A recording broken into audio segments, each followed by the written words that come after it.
আল্লাহর কাছে ক্ষমা চাও, দুনিয়াটা কিছুই না রে যুবক। ওই কবরে যাওয়ার পরে গুনাহগারের কবরের দুই পার্শ্বের মাটির চাপ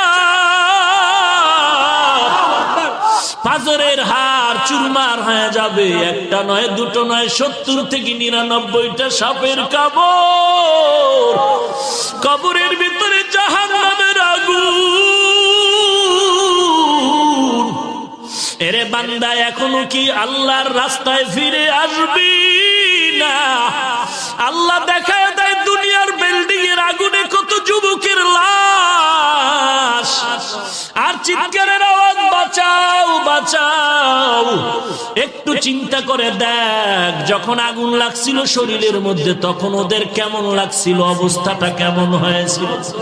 ওরা যখন আগুনের মধ্যে সবাই জানালা দিয়ে হাত দিয়ে কয়, কে আছো, আমাদের বাঁচাও। আমাদের ডানে আগুন, বামে আগুন, চতুর্দিকে আগুন। এই দুনিয়ার আগুন থেকে হাজার হাজার হাজার তাপের মাত্রার আগুন হবে জাহান্নামের আগুন। এরে যুবক, পায়ে হাত রেখে বলি, পাও দুইটা আগাইয়া দাও। আমি তোর পায়ে ধরে বলি, আর গুনাহ করিস না রে যুবক, আর গুনার পথে যাইও না। নামাজ পড়ো, পর্দা করো, মা বাবার খেদমত করো, আল্লাহ ওয়ালাদের দোয়া নিয়ে চলো। আল্লাহর কাছে ক্ষমা চাও, দুনিয়াটা কিছুই না রে যুবক। পায়ে হাত রেখে বলি, এই যে বন্যা হয়ে গেল কয়েকদিন আগে, কত মানুষ বন্যায় মরে গেল। ঢাকার শহরে গাড়ির উপরে গাছ পড়লো, গাছে আঘাতে গাড়ির মধ্যে মানুষ মরে গেল।